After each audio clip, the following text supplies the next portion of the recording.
Vancouver's lush forests and shining shoreline hide a painful reality: thousands still live without shelter. Having witnessed the weight of city hardships, I've been shaken by the sharp divide between this city's bright skyline and the tents lining up along sidewalks. Doing down here is surviving, because that's all we can do, because there's nothing left for us. The homelessness crisis in Vancouver, much like the struggles of the homeless in America, remains a silent tragedy, driven by soaring rents, an unrelenting opioid epidemic, and harsh weather. Come with me as we explore the roots, the human toll, especially addiction's hold, and the fragile hope for solutions. This is a story that calls for attention.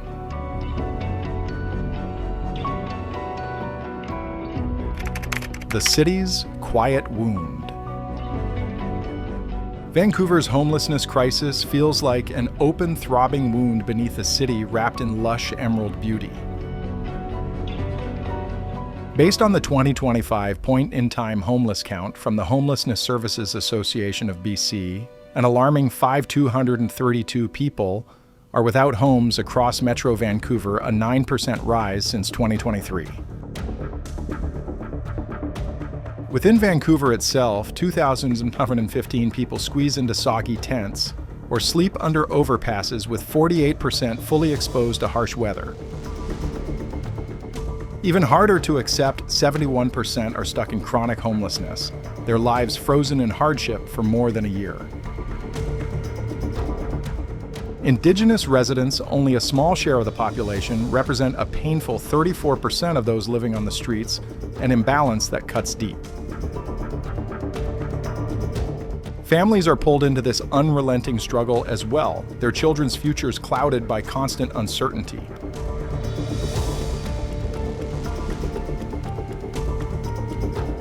These figures aren't abstract statistics. They reflect shattered hopes of real people in a city overflowing with wealth.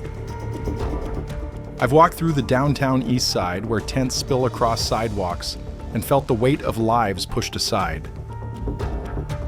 This crisis mirrors the pain of the homeless in America, stretching from Seattle's back streets to the vast sprawl of Los Angeles. How do cities so alive allow so many to slip away? How do we walk past tarps and makeshift shelters without stopping?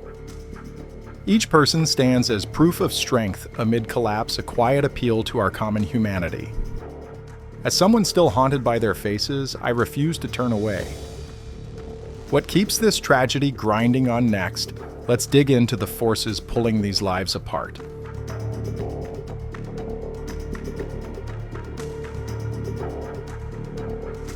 How everything fell apart. Vancouver's crisis didn't happen by chance. It's the harsh result of greed, grief, and systems that no longer work.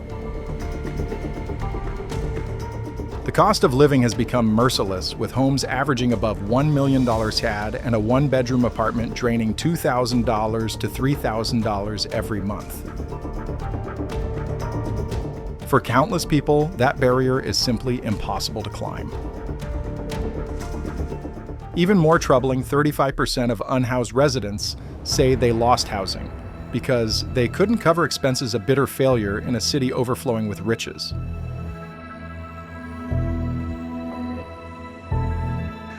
I was living over at the Shaughnessy Village for 3.5 years, but they kept jacking the rent up. It was on 6-month leases. They jacked it up so high I couldn't pay it anymore. I said goodbye.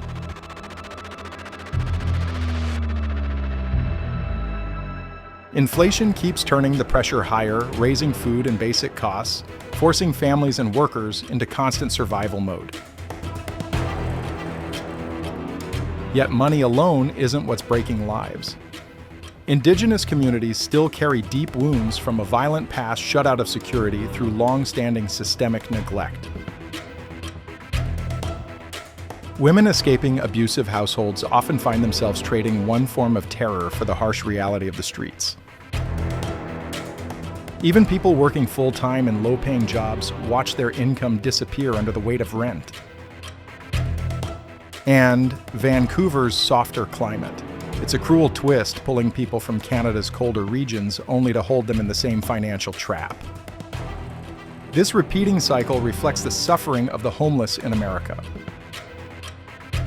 How can a city so stunning allow so many to collapse? Why do we keep missing their pain?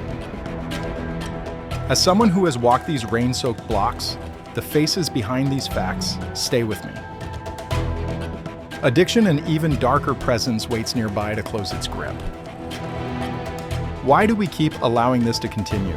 Next, we have to confront that shadow head-on.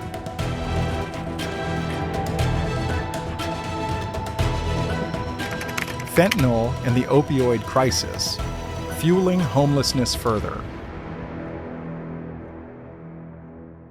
The opioid epidemic, driven by fentanyl at its center, has become a powerful force worsening Vancouver's homelessness crisis.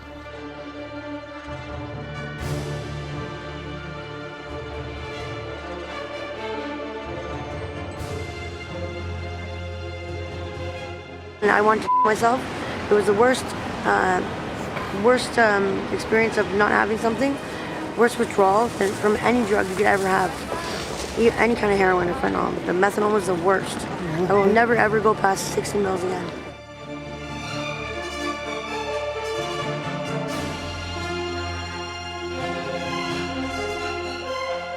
From 2016 to 2024, British Columbia lost 8,506 people to overdose deaths, with Vancouver sitting at the core of this disaster. Fentanyl, often mixed with methamphetamine, has a tightening hold on people living on the streets, accounting for a staggering 24% of substance-related struggles. The downtown east side stands as the epicenter where addiction and homelessness are inseparable, constantly feeding into one another. Addiction doesn't simply follow homelessness. In many cases, it sparks it, with fentanyl playing a devastating role in tearing lives apart. For 40% of Vancouver's unhoused population, substance use, especially fentanyl, has stripped away jobs, housing, and any sense of future. Michael, once a working mechanic, is one of countless heartbreaking examples. After a workplace injury led to fentanyl dependence, Michael watched his life unravel, eventually joining the ranks of the homeless. Now surviving in a rain-drenched tent, he struggles to remain sober, his determination stretched thin. The streets become a daily battlefield where overdoses are common, and illnesses like hepatitis C spread through unsafe needle use. Vancouver's cold, damp winters, with temperatures lingering between 0s and 80s and relentless rain, make life outside even harsher, putting people like Michael at constant risk of hypothermia. At the same time, brutal summer heat waves, including the deadly 40°C surge in 2021, raised the dangers of dehydration and fatal overdose. As rain destroys drug supplies, desperate users often turn to unsafe substitutes, increasing their exposure to fentanyl and death. Facilities like Insight and widespread naloxone access have saved lives, but with only 2,000 treatment beds across the province and waitlists lasting over a year, the safety net remains fragile. The cycle of addiction grinds on, and without decisive action, one question remains: can it ever truly be stopped? When the elements turn against them. Vancouver's weather cuts both ways for people without shelter. Winters are softer than in most of Canada, with temperatures rarely falling below freezing. Yet non-stop rain and heavy dampness seep into bones and make the cold feel unbearable. Picture trying to stay warm when your only cover is a soaked tent tucked into a place like Crab Park. Summer offers a break, with temperatures hovering between 15 degrees and 25 degrees, but sudden heat waves like the 2021 heat dome that sent temperatures soaring to 40 degrees can be deadly for anyone without shade or water. These swings punish the homeless, most turning each day into a fight to stay alive.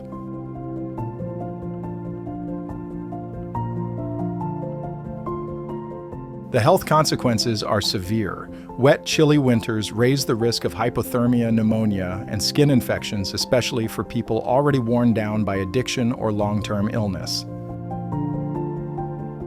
During summer, dehydration and heat stroke become real threats, particularly for older adults or those using substances. When rain ruins blankets, clothing, and personal papers, replacing them is nearly impossible, and living constantly exposed to the elements deepens depression and isolation.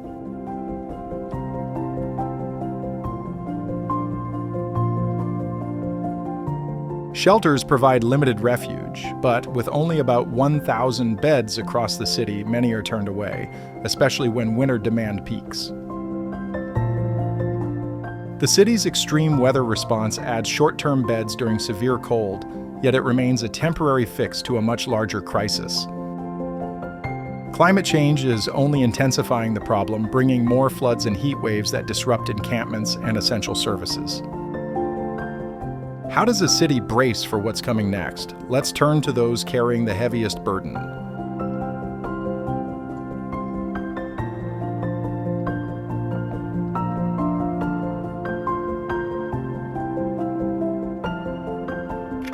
Lives too often overlooked. Vancouver's homelessness crisis isn't confined to one city. It's a painful reality that ripples across all of Canada. The numbers tell a harsh story. Indigenous people, despite being a small share of the population, represent a deeply disproportionate part of the homeless community, carrying generations of trauma from residential schools and systemic racism. Women, many escaping violent homes, face daily danger once they end up on the streets.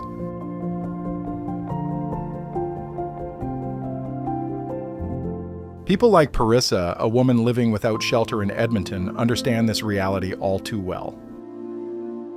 She has slept outdoors for more than 3 years, enduring relentless cold and uncertainty.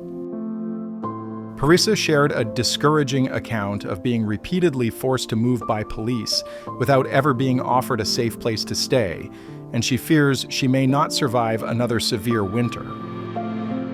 Her story is a stark reminder of those left behind, especially Indigenous women who often shoulder the greatest burden of this crisis.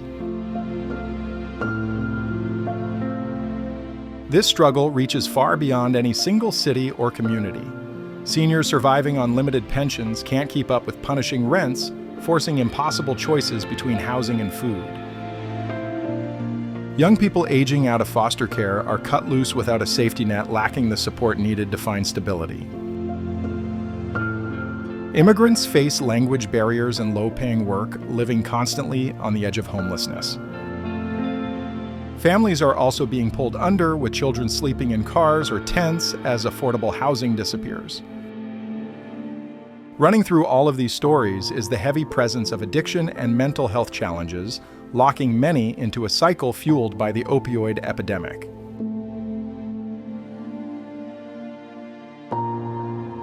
These aren't abstract figures. They are real lives. Parissa trembling in the cold, elders weighing rent against a meal young people turned away at shelter doors. It's a heartbreaking appeal to our shared humanity. How do we allow this kind of suffering to continue?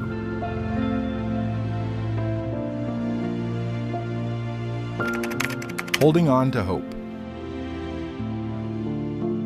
Vancouver's homelessness crisis is immense, yet the city hasn't stopped trying.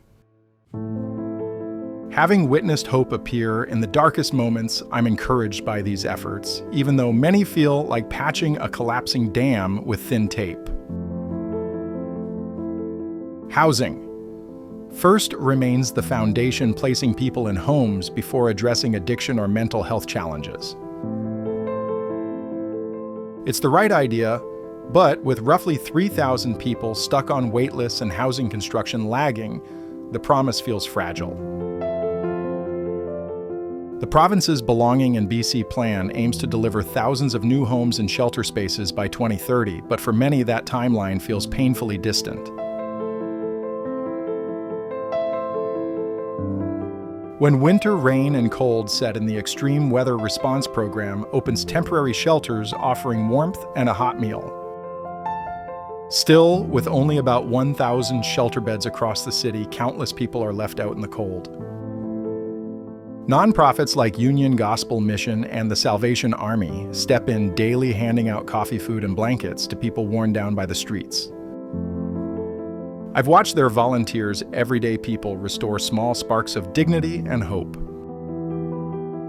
Within Vancouver's Vietnamese community, organizations such as Mosaic work to prevent immigrants from slipping through the cracks by helping them find work and housing.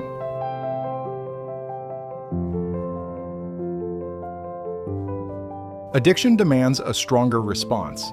Inside the city's trailblazing safe injection site saves lives through clean supplies and naloxone. But with just 2,000 treatment beds across British Columbia and waitlists that can last a year, help often remains out of reach. Temporary modular housing provides shelter, and early plans for a tiny home village near Crab Park offer a glimpse of something bolder. These programs matter, but they fall short. What would it take to close the gap? How can a city this alive do more? Seeing these small wins only makes me want better answers. What's really standing in the way? Next, we confront the obstacles head on.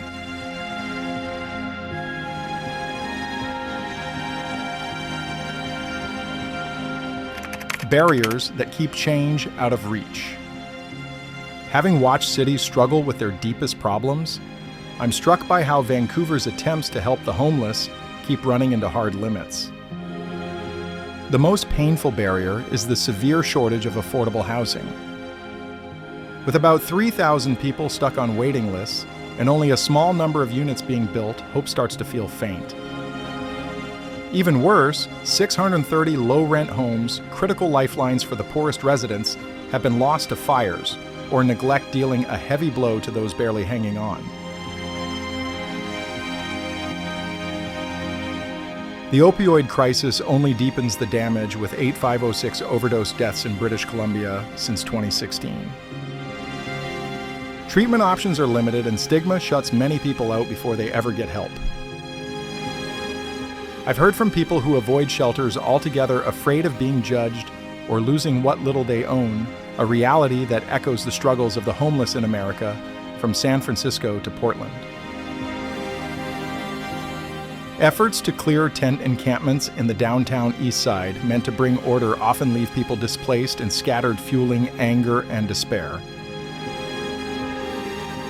Climate change adds another layer of hardship, with stronger floods and heat waves tearing through fragile encampments and straining already thin services.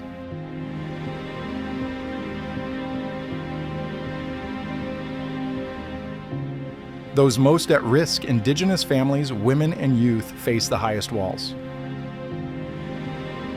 Programs meant to support them, including safe spaces and culturally grounded housing, are stretched beyond their limits, leaving many needs unmet. It's painful to watch good intentions collide with broken systems. How do we close the gap between caring and doing? What keeps real progress out of reach? As someone deeply affected by these realities, I'm left restless for change. So, where does this leave Vancouver? Let's turn our eyes toward what comes next.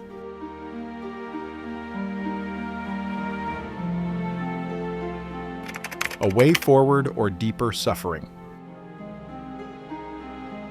Without decisive action, Vancouver's homelessness crisis risks sliding even deeper into chaos. The outlook is troubling.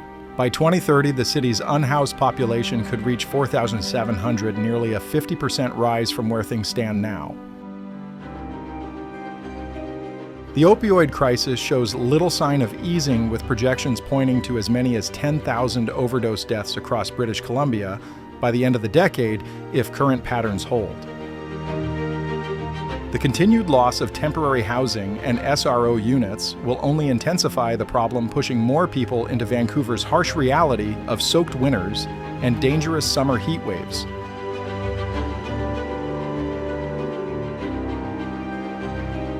Still, I don't believe in laying out grim forecasts without pointing toward hope. Real change will take bold, united action. Housing must come first. Building 2,000 new supportive units by 2030 is a beginning, but it won't meet the scale of the need. Safeguarding existing SROs and restoring vacancy control could help keep rents within reach. Addiction treatment also needs serious expansion.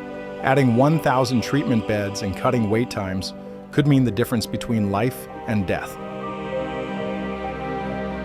Harm reduction, including more safe injection sites and wider naloxone access, remains essential to keeping people alive long enough to choose recovery.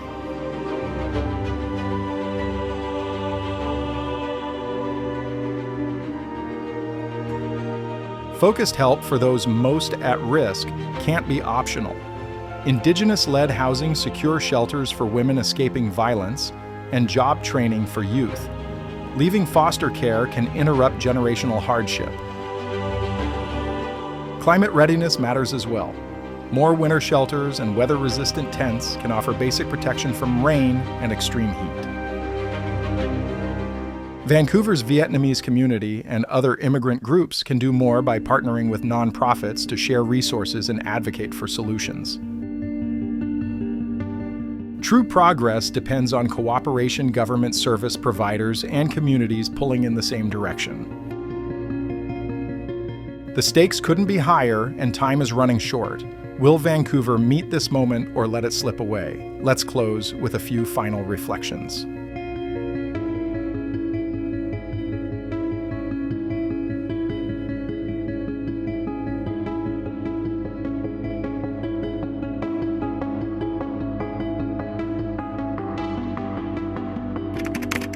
A moment for moral reckoning.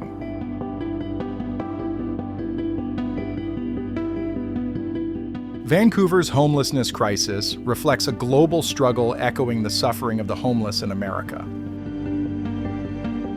Soaring rents, a relentless opioid epidemic, and harsh weather push 5,232 people across Metro Vancouver into daily survival.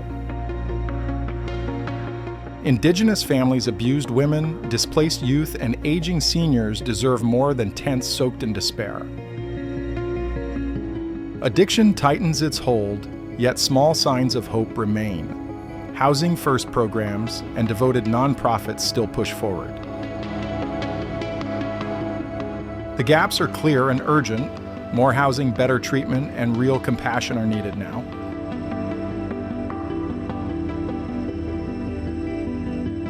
Supporting Union Gospel Missions meal services or local shelters can make a real difference. Moved by their strength, I ask, what will it take for us to act?